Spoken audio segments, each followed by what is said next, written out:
Hello, everyone. Thank you for joining us. My name's Tom Foster. I'm Executive Director of Bullion Plaza Museum in Miami, Arizona. And I'm here with Eric Schreiner, and he's part of the group here for Tonto National Monument. And we just want to let you know as we begin that we're in open air and we're keeping 6-foot distance between us. So according to CDC, we are following their guidelines. So just to let you know. Thank you. Yeah, so Eric, Tonto National Monument, why does this exist? Why did it come into being, and when did that happen in history? Yeah, we're pretty proud of the fact we were the 9th national monument ever created in the United States. I wasn't aware of that. Yeah, so pretty early on we were recognized for our significance. It goes back to 1907 when this was designated a national monument. We were designated a national monument under Teddy Roosevelt. He was the first one to start creating national monuments under the Antiquities Act. Okay. So he created places like Petrified Forest, after us Grand Canyon, and some other parks in Arizona. And national monuments under the Antiquities Act are basically areas of usually federal lands or places that are donated to the federal government because of their scientific or historic significance. So they're not like a monument like the Washington Monument. This is a monument as a land, a piece of land that's significant. We're set aside because of the prehistoric cliff dwellings we protect. We have 2 major sites dating back to the early 1300s and really well preserved. They preserve a unique culture we call the Salado. And really I think we were designated around that time because this was a pretty remote area before the dam was built. And they started building the dam in 1905 roughly, and as they were building it, they built the road, and this was going to become a bigger and bigger tourist attraction. So this was set aside in that kind of phase when they were building the dam and Roosevelt, the lake out there. So we were part of that whole early history of Arizona, even before we were a state. We were designated. Yeah, Teddy was pretty interesting fellow. He really did a lot while he was in office, and definitely, and preserved a lot of Arizona as well as nationally a lot of historic sites, and kept them for forever, hopefully, or as long as forever lasts. So. Yeah, and we're enjoying the legacy of his efforts over 100 years later. You can still come out here, still visit these places and learn about them. Yeah, I always enjoy coming out here, both the upper and the lower. So, okay, well, thanks. You want to go for a walk? Yeah, let's go. Okay, all right. I'm ready.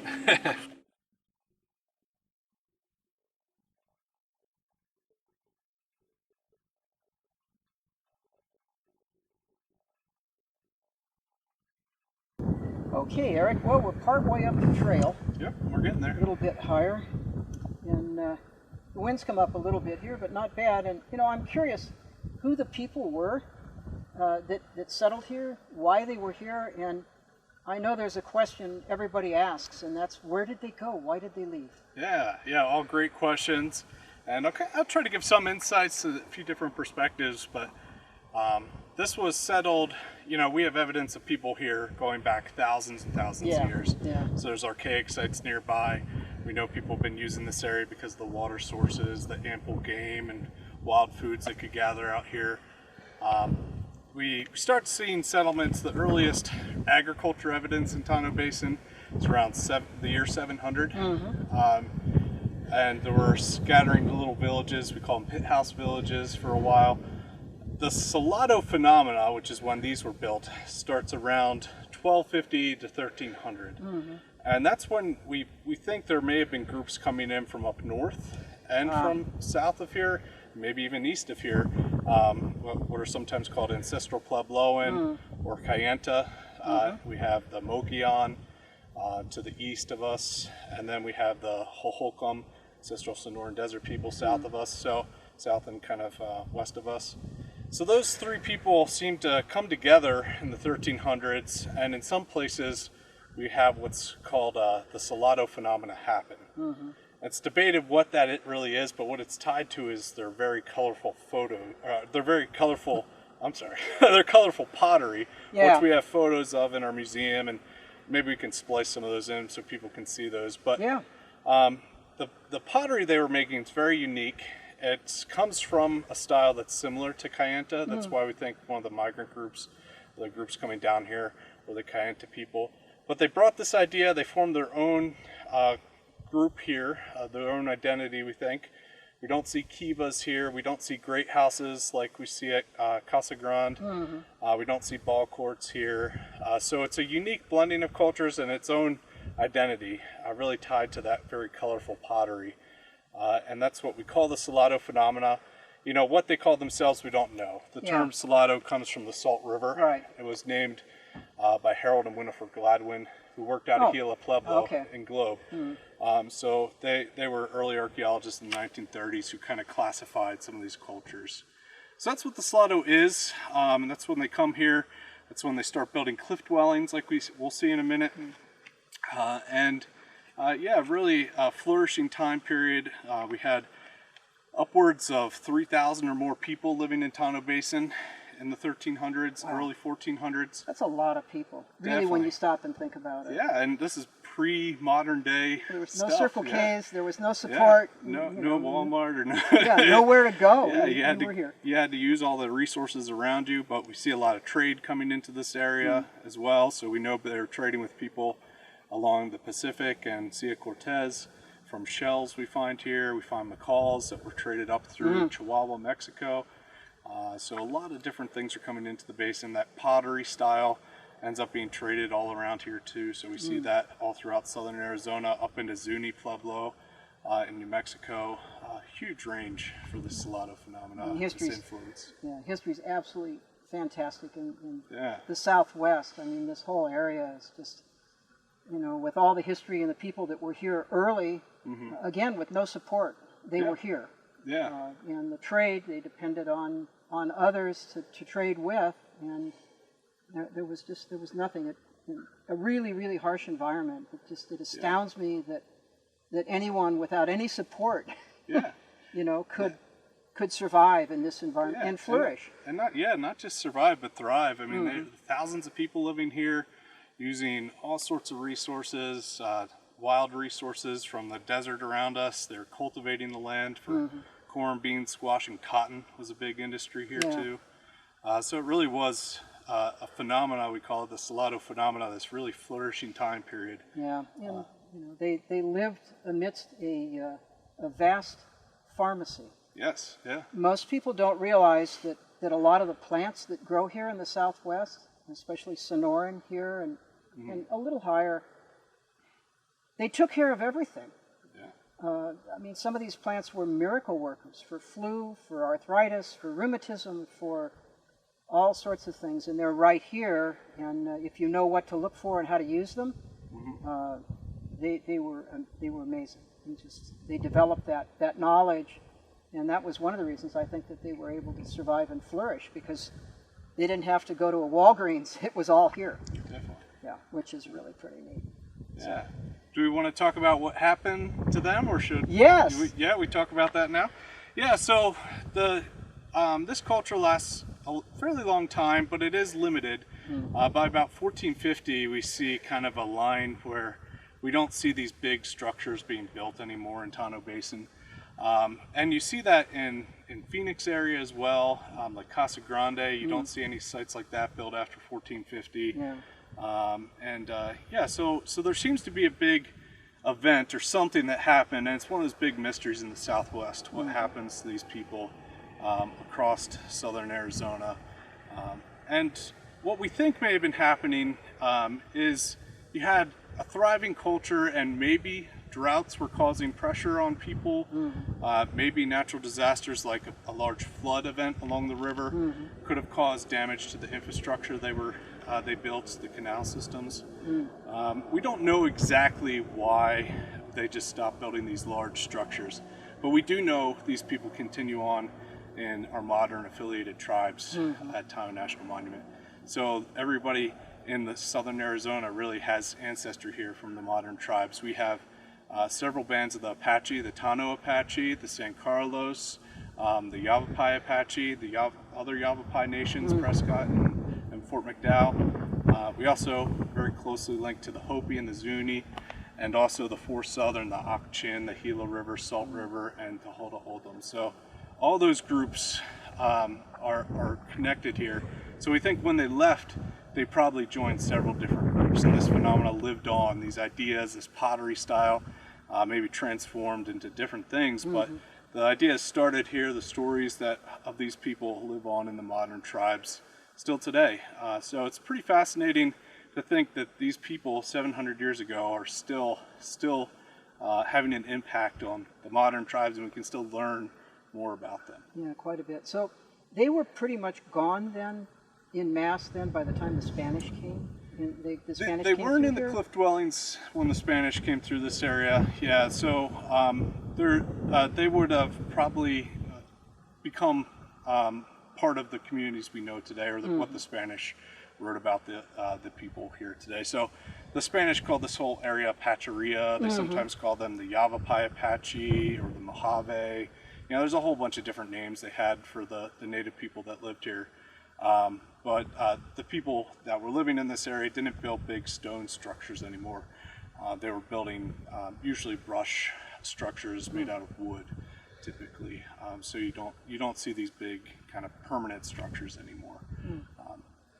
By the time the Spanish get into this area. Yeah, I thought I remembered that from what I've read, but I couldn't. I had to ask.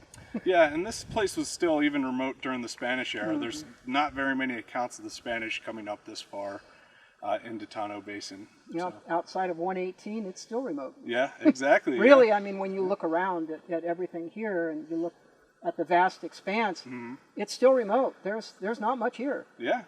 You got the lake and a couple small communities, Roosevelt and Tonto Basin, but yeah, it's still got its kind of wild natural character. So yeah, I love it. That's what I love about Arizona. Yeah. One of the things I love most is just the diversity and geology and just everything is just really amazing. So, well, you want to walk some more? Yeah, let's continue on. Okay, sounds good. All right. Thank you. Yeah.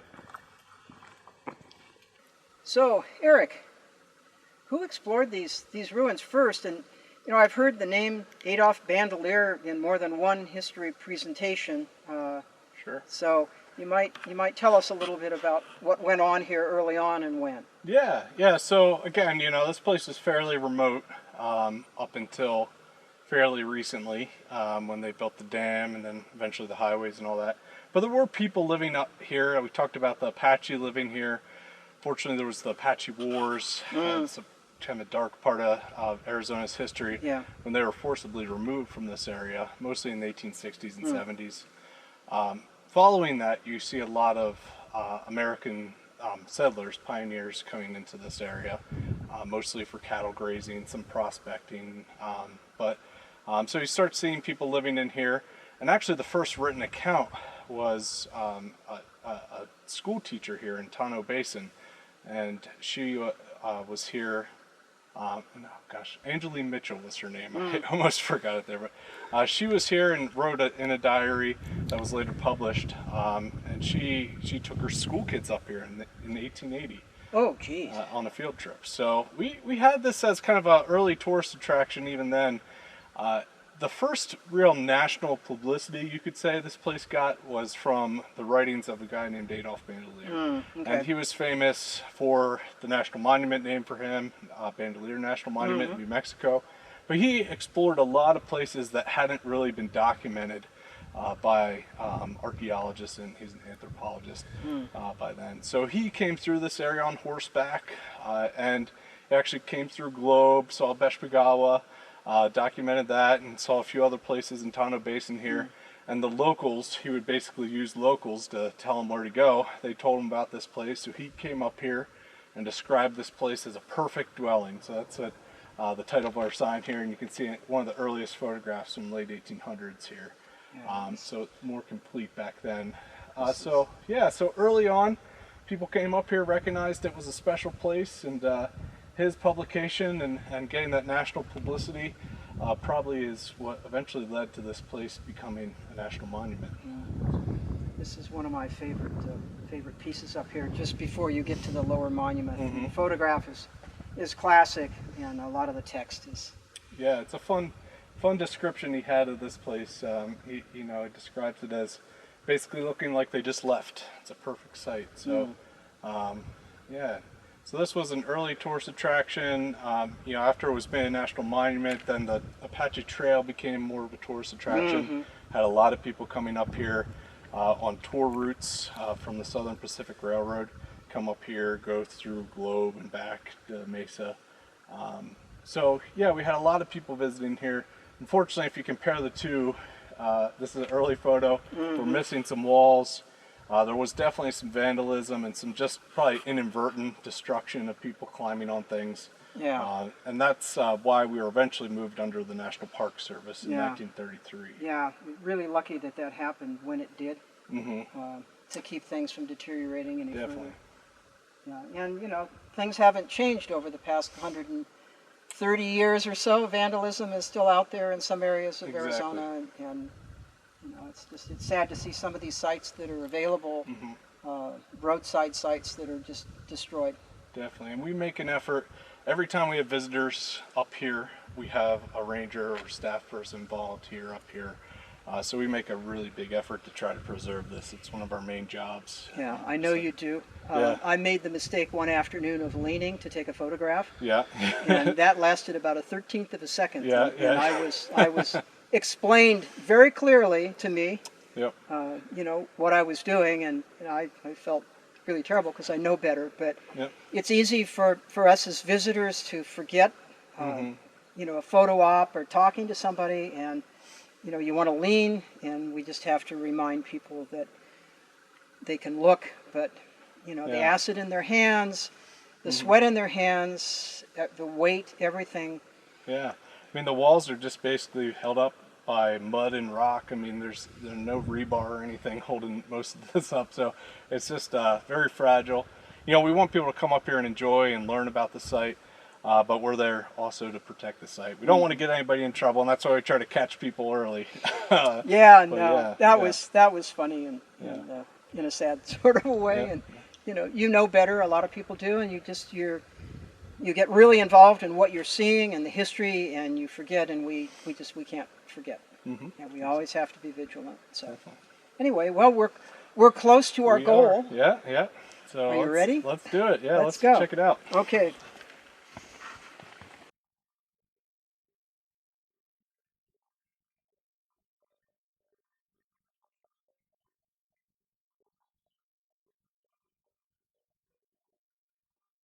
Well, Eric, here we are. We've made it to the lower dwelling. Yes. Nice day for a walk. Not too much wind. It's still summer, though. I still feel the heat, but not too bad. There's a lot to see here in this dwelling. A lot of secrets to reveal. Sure. So if you would, I guess, take me on a tour and show me some of the really neat points here for people to look forward to seeing. Yeah, when definitely. They're visiting. Yeah, sounds good. And I'll just tell you a brief overview. This site, it's in total about 20 rooms. It's hard to see all of them, but you have to imagine some of these rooms being built up and squared off with roofs, and there are rooms in this front area as well. So this was home to about maybe 15 families, upwards of 60 people living up here at its height. So we're going to go through, check out a few of those rooms where people lived, and we'll talk about a few of the special little features you can see up here. But I always like to imagine living up here. This is where you would have spent most of your days, especially in the winter time when you didn't have crops to grow. You'd probably be hanging out up here a lot and just enjoying the awesome view. So, and that's always amazed me here, looking out over, the Sierra Anchos and the lake wasn't there then, so you're looking out over that beautiful area, so you're watching the moon come up, and you're watching the sun come up, and getting the late shadows of the day, and because the sun is coming across, your room is warmed for most of the day in the wintertime. Definitely. And sheltered in the summer, so. Yeah, late afternoons in the summer, you're up in the shade up here, so, yeah. So it's just really amazing to be here, especially after all these hundreds of years, to be able to come and enjoy this site.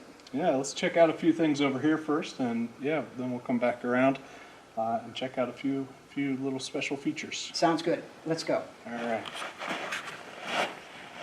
So Eric, we've made it inside the dwelling. Mm-hmm. What do we see? What are we looking at here? Yeah, well, this is a great room for a few reasons. It's a larger room, but this may have been a residence, may have been more of a community space. It's hard to know exactly. But what's special about this is you still have some original wood in here from the 1300s. So it's incredible. You know, the large logs here are mostly juniper, and then we have some sycamore and walnut as the smaller cross pieces. Underneath here, you can see saguaro ribs from the cactus. Oh, yeah.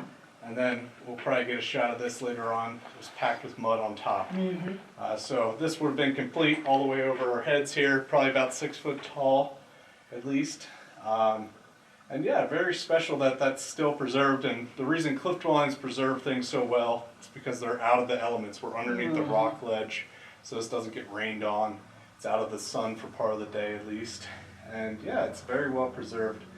Another thing that's special in here, you still see the sooting on the walls from when they lived in here. So you can imagine how smoky it might have been in these rooms.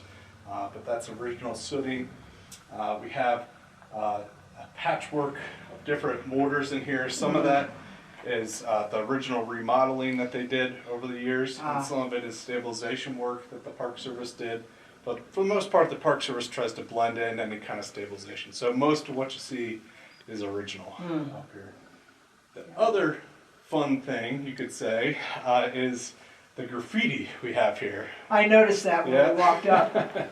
So graffiti, obviously, we don't allow people to put graffiti here. Of course. But some of this graffiti predates the Park Service. So we have some 1920s graffiti in here, maybe some earlier graffiti in a few places. Some of it is probably as more recent than that. But we've always had people up here now, so hopefully there's no additions, and obviously we would stop anybody if they tried to do that. But this graffiti is now part of the story. You know, people, I think, naturally want to leave their mark. It's human nature. Yeah. So we have to break that habit when we come to these places because we want to preserve this story of the cliff dwelling. Yeah. We don't want to tell your story. You can tell your own story. I like to tell people you can post on Facebook and say you were here. You don't have to write I was here. So Yeah. History evolves, and some people are really bent on helping it evolve with leaving their footprints, handprints, graffiti, and I've never seen any new in my trips up here. All the trips that I've been up, I've never seen any new. So you guys are doing a really good job at keeping an eye for us. Definitely. Yeah. So, where else?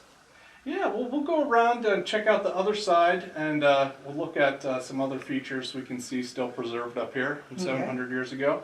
And then we'll probably get some other shots around the dwelling for folks to kind of get a good sense of what's up here. Okay, sounds good. Lead on. You know where you're going.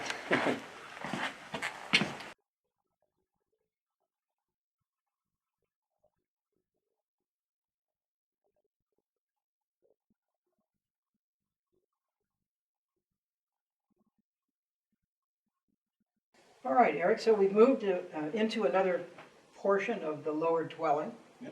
And this is one element that I find most interesting and compelling, so maybe you can tell people what they're seeing here and why it's so interesting for a lot of us. Definitely, yeah, and this is original handprints and fingerprints from the 1300s.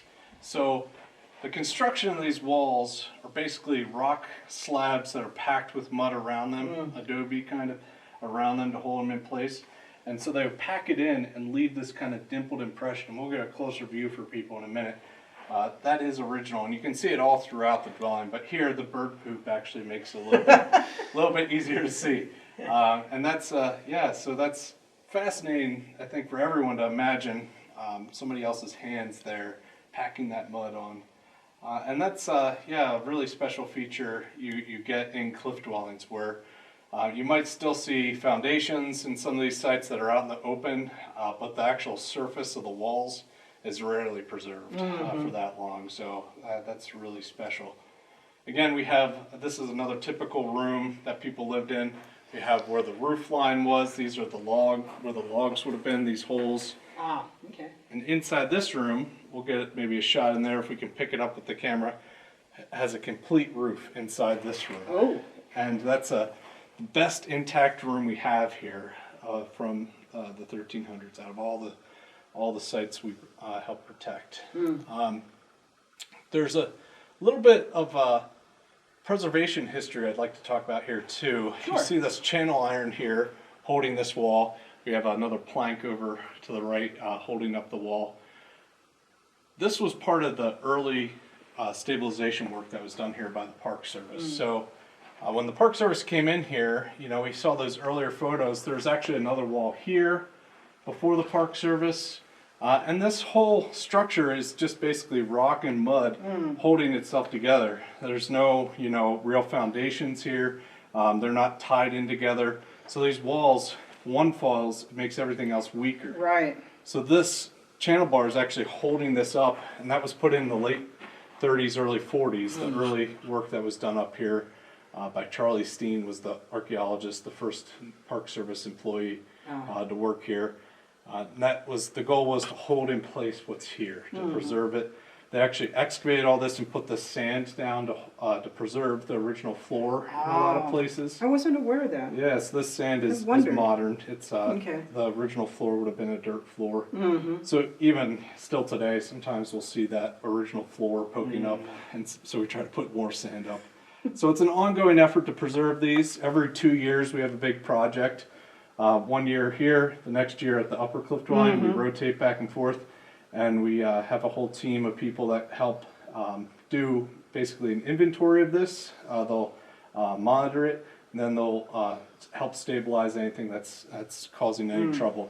For the most part, it's small scale stuff, chunks of wall that might be getting loose. They have to put modern material around it, and it's all they use as close to the original material as possible, but they'll add in modern little zircon beads that are used for sandblasting. Oh, okay. And that leaves a trace behind for future archeologists to know. So they know, yeah, that it was repaired. Yeah, so as much as possible we try to hide that. Again, the channel bar is that early archaeologist, you know, let's save everything we can. Now we try to be as delicate as possible with that, to leave as much original. And again, most of what you see here is original. Yeah, fortunately they had the foresight to put this in at that time. Otherwise, we would probably be looking at Definitely. rubble. And we do, you know, up at the upper dwelling, we have a project now. There's a wall that's been separating, so we're going to have to do some major structural work up there. Oh boy. And what's neat now is we're using modern science. We're using LiDAR mapping of these sites. So we've actually mapped these all over 10 years ago now, and we can compare that data every time they do it and see if anything's shifting, and we can find trouble spots. And they've done radar here too to see how the drainage is, and so these are probably the most heavily studied cliff dwellings, at least in Arizona, maybe in the Southwest. They're very heavily studied with modern technology to try to know what we have and try to preserve what we have so that they don't degrade from us coming up here and visiting it, or squirrels digging up things or anything like that. Anything like that. Yeah. Okay, so, well, we should probably walk to another area here, show us something else. And, Yeah, sounds I mean, good. there's so much to see here. Definitely, and we Just could in- talk for a long time about everything up here. So, Yeah, and I could listen for a long time, because I'm learning a lot now that I wasn't aware of before. Definitely, yeah. No one has ever mentioned, that I remember, about the sand.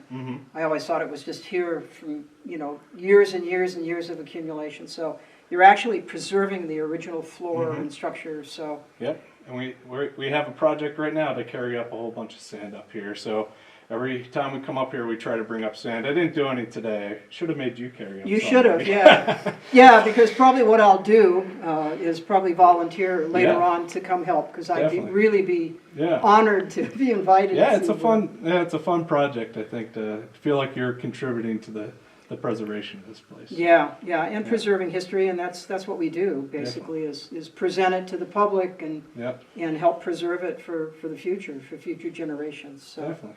Okay, well, let's walk a little bit. Yeah, let's check out a few other things, and yeah. All Okay, right. sounds good. So Eric, we're at the uppermost portion now of the lower ruin. We can't go any higher or any further. And so tell us again, what we're seeing here, what's here. Yeah, so again, this very back of the cliff dwelling, it's more of an alcove than a true cave, so it doesn't go back any further than this. And this area was left unroofed off, this whole big back area. Oh. And we like to call it a community space, community gathering area. So I like to imagine people gathering here at night, maybe. You can see a lot of sooting on the walls back here, so they probably had fires right here. And yeah, just a place for people to gather, get out of the heat, or hang out during special events, ceremonies potentially. There's a lot of little features back here I can talk about. One, the red, and you see some of the yellow in the rock there, that's really flaking out. That's iron oxide that's being leached out of the rock, called hematite and limonite, the yellow, and hematite, the red. Those were ground out of the rock there, so you can see a little bit of digging. And there's some evidence of that along this whole cliff face. That was used for dye, for paints, ochre paints. If you've heard of those, they basically mixed that with either spit or animal fat, and they would paint either their skin as a sunscreen or decoration. They would decorate their clothing, their arrows we found, and bows decorated with that. So yeah, really valuable trade item too. If they wanted to trade that out with people living down by the river where there isn't this mineral paint, maybe. We also see it in the bedrock back here, and we'll probably get a close shot here in a minute. Some bedrock mortars, these holes right here, were used to grind, and there's little tiny holes right next to it called cupules. These are little potentially grinding holes as well. So maybe to grind that mineral, maybe to grind foods. It's hard to know exactly how they use things unless you find something in it. Yeah, again, a pretty important space. In really, really wet years, you might actually have seepage coming in the back of some of these caves, the upper dwelling, which we might do another episode up there. There's evidence of them collecting water in the back. That's how these were formed. The whole geology of this mountain, all the layers of rock are tilted out towards the front here, and water seeping through not only leaches out iron oxide, it leaches out calcium carbonate, which is coating the rocks with that travertine, that flowstone that you see in a cave, and it's flaking off. It's called spalding.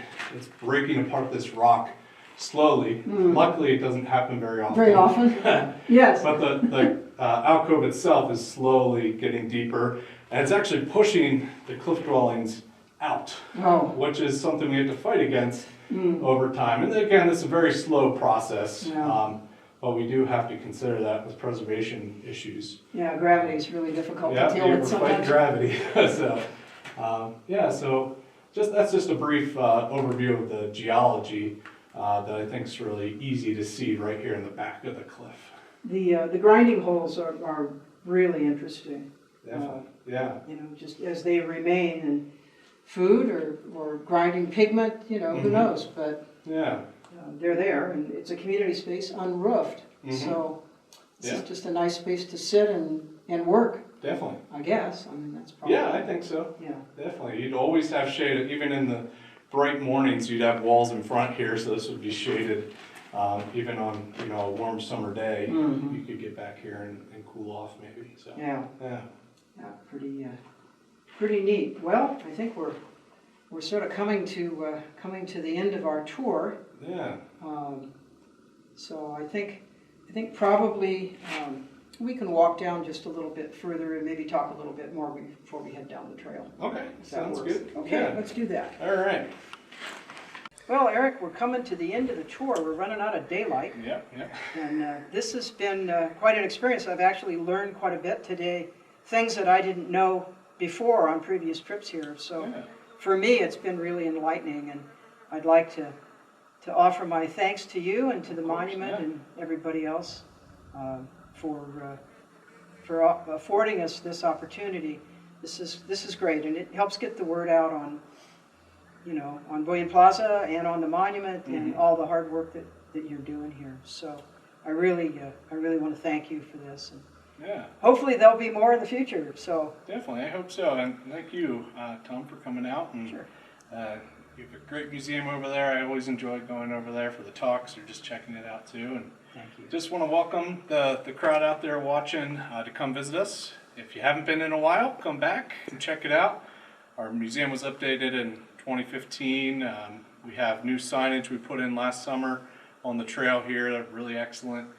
So we try to keep things fresh and new. Follow us on Facebook. We've got great posts on there too. Our website, NPS, nationalparkservice.gov/TONT for any visiting hours. Again, right now we're a little limited in October 2020 because of the fire season that's persisting.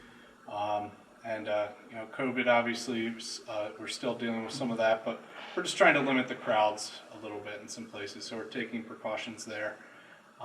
And yeah, come out and visit us. Come up here, ask questions. There's a lot, I can't tell everything to everybody because sometimes I forget everything, and it's good questions from folks like you that come up here that we have a new perspective. I remember a little story I forgot about or whatever, so it's always fun to come up here and talk with the public. And again, we always have somebody up here for that. Yeah. So come out and visit us. We're here to preserve this place. We were established again in 1907. We carry on that tradition of preservation for future generations. So we want you to come out and enjoy. We want you to tell other people to come enjoy. And we want to be here in 30, 50, 100 more years. Yeah, I'll miss you in 100, but yeah. Well, maybe 30 to 50, but we'll see what happens. Yeah, definitely. Go from there. So, well, you want to take a stroll down the trail again? Yeah, I'll head back. Okay. All right. Thanks again. Appreciate it. Thank you.